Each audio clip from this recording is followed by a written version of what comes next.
Why this female pro-abortion professor became pro-life.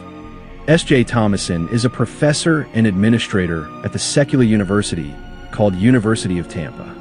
She began her life as a financially conservative anti-communist Democrat who endorsed feminism and considered abortions a woman's right to choose, even if she never wanted to have one herself. First trimester abortions seemed acceptable to her since she thought fetuses were merely clumps of cells.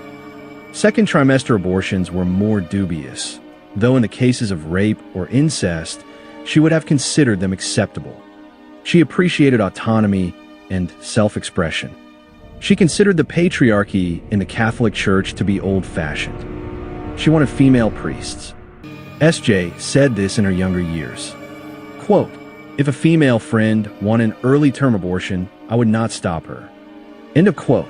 In fact, when one of her female friends found herself accidentally pregnant, SJ drove her friend to get an abortion.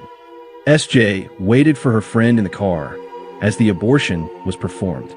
She remembers the way her friend looked terribly sad and empty after having an abortion as she slowly walked out of the clinic. Her female friend is now in her 50s without any children and is living alone.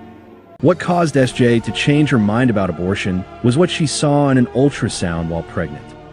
She saw the beautiful body of her beloved son. He was no clump of cells.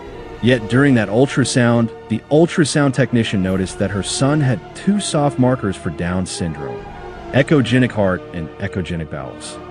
The technician said, quote, "Do not worry. If the amniocentesis results are positive for Down syndrome, you can always terminate the pregnancy."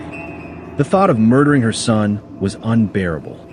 SJ and her husband agreed that regardless of the results, they would bring their son into the world. She spent the following days searching on the internet to learn more about Down syndrome, what it would be like to be a mother of a son with Down syndrome. The results of the amniocentesis test were negative, and she later gave birth to a fully healthy baby boy without Down syndrome. While the soft markers were there, they did not necessarily mean that her child had Down syndrome. People should be very cautious about soft markers. If SJ had carried out the abortion, she would have ended the life of a healthy human child. Her son, SJ Thomason, knows the story. He said, quote, "They were going to abort me." End of quote. If SJ would have gone through with the abortion, Sean would not be here today.